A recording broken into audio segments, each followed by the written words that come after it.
certainly had his guard up about that and refused to answer questions. Bit of a perfect storm of what happens when you've fallen 3-0 down in an Ashes series. There will be some changes for Australia as well. We'll get into the selection speculation. Nathan Lyon, we don't know. We don't know once he comes back from hamstring surgery how he's going to be. It doesn't get much more iconic than this, and for Australian cricket, it does not get more iconic than the Boxing Day Test. We are now 2 days out from the fourth Ashes showdown between Australia and England, and it will be played on cricket's biggest day. Sam Jordan from 9 News, joined by Dan Brady from The Age. Dan, I'll tell you what, standing up here with his view behind us, you can get a real sense of just how incredible and how much of a coliseum the MCG, isn't it? 100,000 on Boxing Day, it's going to be incredible. You feel like you're right on top of the action, don't you? You feel like it's a very steep climb, and you can see it all. And for England, it'll feel like the seats are closing in on them almost after the last couple of days, and particularly the last 24 hours with some of what's been happening in terms of off-field behaviour.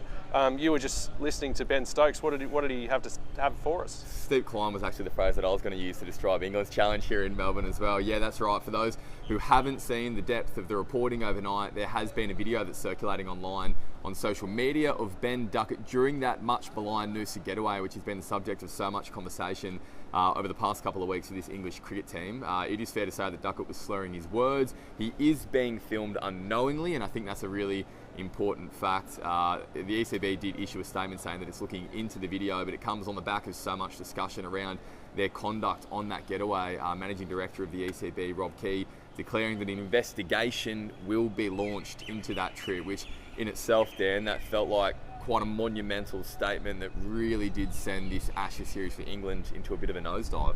Yeah, it did.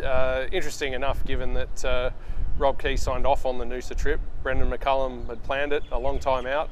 The only thing there being that Brendan McCullum was in Noosa and Rob Key wasn't. So I actually saw them walking in together to have lunch before England trained this afternoon in the buffet area down under the MCG. Penny for what that lunch conversation would be like, I suppose. But to me, it's a bit of a perfect storm of what happens when you've fallen 3-0 down in an Ashes series.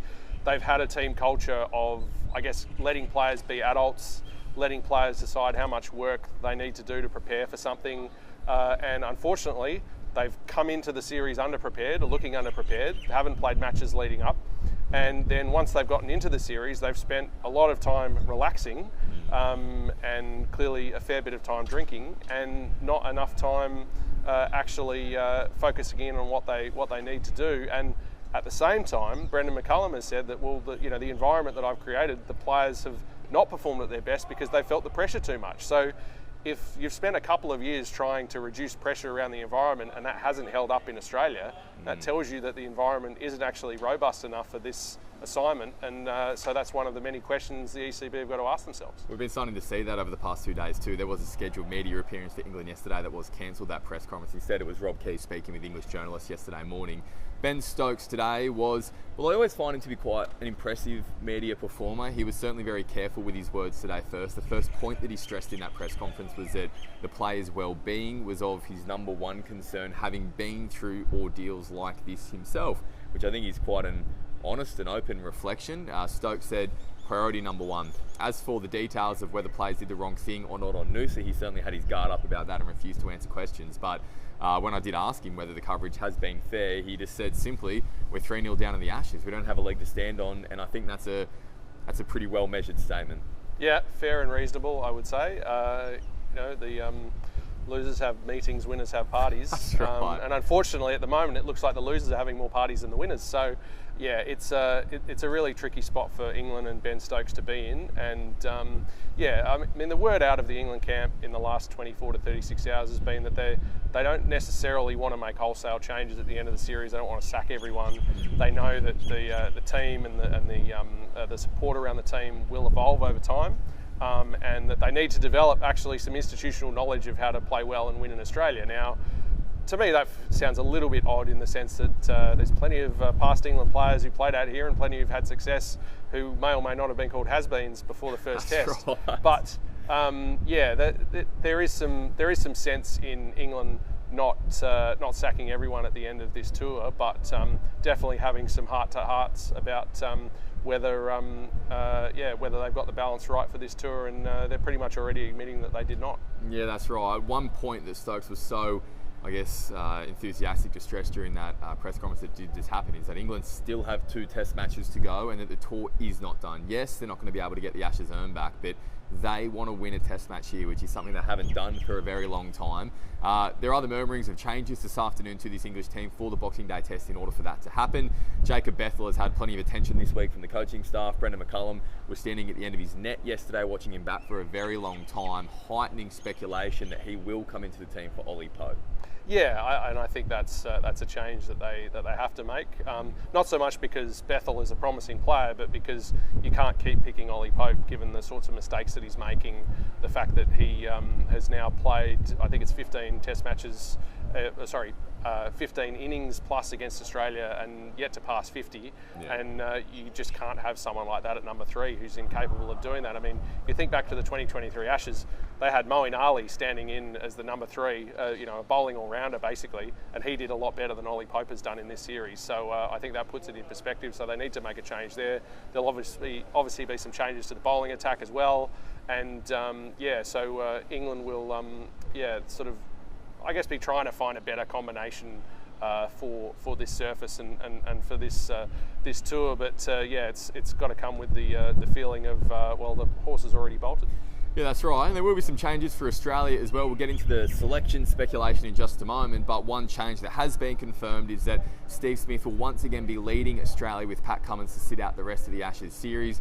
One and done. That is quite an incredible legacy to leave on this Ashes winning series for Australia, but with Steve Smith, we know what he brings as captain, and it's great to have him back in this side simply as a batsman, Dan, after his bout of vertigo that he suffered in Adelaide, and we've just had a chat with him.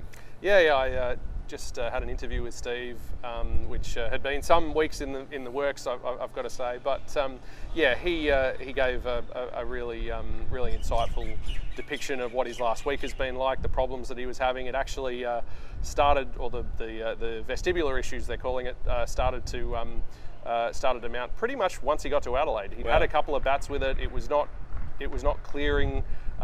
He played golf on the Sunday afternoon at Kionga. After he'd spoken with the Australian head coach Andrew McDonald, who was just like, get out and about, see if you can shake it off a little bit. Wasn't getting better. Then, of course, on Australia's main training session, he barely left the dressing room. Then tried to have another bat the next day, tried to have another bat on match morning, and just wasn't right. He actually said that his biggest problem was being able to pick up a moving target, being able to focus when he brought his basically from going like that to coming up like that to focus on the ball. He was just finding it really hard to track the ball. And so that's clearly not an issue that you want when you're trying to play a game of Test cricket against fast bowling in particular. So anyway, that gives us a bit of an insight. It has cleared up. They're still looking into it a little bit.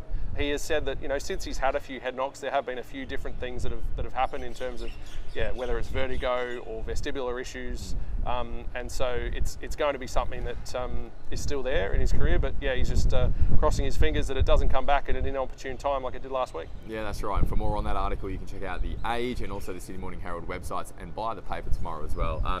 Dan, the rest of Steve's responsibilities this week include settling on a team. So much speculation around what the Aussies could do. It's hard to know where to start, but some of those pieces of the puzzle are already locked in. Coach Andrew McDonald confirming yesterday that Travis Head and Jake Weatherald will again open the batting. Marnus Labuschagne and Halsey spot at 3. We may as well just go through the team. Steve Smith returns at 4. There's a very real feeling that Usman Khawaja will bat at 5 again. The fact that he made a couple of really significant scores in Adelaide, the fact that this isn't always the easiest wicket to bat on, and Usman Khawaja's clearly got a great deal of craft as a long-time top order player. I actually a couple of years ago watched him duke it out with Scott Boland for a long period of time here in a Shield game, and in those situations it's often about just getting through the tough periods, not really scoring that many runs. So that's something that he can bring to the table, but he also showed in Adelaide that he can score quite quickly if the circumstances permit. There's some question marks over Cameron Green. He bowled very well in the nets today. He knocked over Steve Smith a couple of times. He was his bowling right now is his strongest suit. He's struggling a bit with the bat. They've got Bo Webster on the sidelines who can come in and do a role, and obviously came in at the back end of the India series last summer and did very well. And then there's the question over what does the bowling attack look like? Does Todd Murphy come in? Do they have a spinner on this surface? Do they bring in Jai Richardson as well as Brendan Doggett? There's Michael Neser floating around as well. So there's a lot of options for Australia. And one thing Steve did say to me was that he's more than likely to have a team for us tomorrow morning. Yeah, okay, well, certainly looking forward to that. The decision around Todd Murphy seems as though the pivotal decision to make for Australia, not only because of the facts about playing here in this test match, but how much we've spoken throughout this series as well about the future of spin bowling in this country. It would be quite incredible to think, after what we did see here at the MCG last year, not only the game going the distance, but also what Nathan Lyon was also able to get out on that surface, that Australia may not go in without a specialist spinner. But from what we saw of Todd Murphy today, if he gets his chance, he looks as though he's primed to take it. He bowled quite well to Usman Khawaja for a really long period there. He beat the bat a couple of times, which was pretty impressive. But it's a tough one for the Aussies to make. Yeah, I think the key thing with Todd Murphy is he's bowling a hell of a lot better now than he was in January when he was in Sri Lanka, the last playing Test cricket for Australia, where he struggled a little bit. Certainly was put in the shade by Matt Kuhneman in particular. But the interesting thing about Todd Murphy on that Sri Lanka tour, his long-time mentor, Craig Howard, who's back with Victoria as a spin consultant now, Craig Howard was actually with the Sri Lankan team at that stage, so it didn't feel like he could reach out and help Todd on that tour because he was working for the opposition. He subsequently moved back to Australia. Todd Murphy went up to Bendigo, where Craig Howard lives, in August to basically get a tune-up and to fix whatever the issues had been that were troubling him in terms of his bowling technique. He'd also had some shoulder issues and shoulder surgery in recent times that he's had to recover from. Towards those yesterday too. Yeah, and so all of those things together. And Craig Howard is a masterful coach in a technical sense about what a spinner's doing. And since the start of the season, Todd has gotten much closer to what we saw from him, say, in 2023 when he first burst on the scene, played and looked at home against India in a test series, and then obviously played again in the 23 Ashes. I think that's an important point. The fact that he's experienced the pressure, and the spotlight of an Ashes series before, I think that holds him in good steady ear if they do pick him. And of course, there's a longer term play here as well. Nathan Lyon, we don't know. We don't know once he comes back from hamstring surgery how he's going to be. And even if he is going well, he's not possibly going to play cricket for Australia beyond 2027. So they really need to get the next generation of spin bowler in the team, and particularly in Australia, and that's where Todd Murphy comes in. It feels a bit bigger than this Test match, doesn't it? With that in mind. Look, we touched on the all-rounders there as well. Just one thing I want to note too, McDonald said that Alex Carey will continue to bat at 6. So the decision over Green and Webster, you would think, is for that spot batting at 7. We know Mitchell Stark's playing. We know Scott Boland's playing. So essentially, and we could be wrong, you never know how this is going to turn out. We've been surprised by some of the selections a couple of times so far in this series. But Michael Neser, Brendan Doggett and Jai Richardson, all certainly in line to replace Pat Cummins. Jai Richardson, we've been following his journey across the course of this series as well. He's played a couple of CA11 tour games against the England Lions, but he's also been bowling outstanding in the nets. Today he was once again brilliant. So much excitement around his future as well, now that he's been able to get back past his injury struggles that he's had over the last couple of years. It does feel set up for him here at the MCG. However, the indication from McDonald was that he'll either play here or in Sydney. So it does seem like he's going to get a test match. Dan, how much does perhaps durability come into the calculations here? We know we've seen what Michael Ness has done, particularly at the Gabba 2, but he has that ability to toil away. He obviously provides more value with the bat, given that the pitch, which we were speaking about, did go 5 days last year. Is that largely what could decide it here? Well, I always talk about back-to-back test matches as being a 2-act play, and the fact that you've got to look at the work that's gone into the bowlers in the first of the games before you make a decision about the second. And yeah, definitely the capacity of Michael Neser to bowl big overs is an advantage, particularly when we've effectively had it confirmed, as you say, that Mitchell Stark and Scott Boland are both going to play, even though they both bowled a lot in Adelaide. Yeah. And so yeah, that's going to be a really important discussion. And I think also the fact that Bo Webster, if he comes into the side, can bowl quite a lot of seam overs, quality seam overs, tall bowler, moves it off the seam.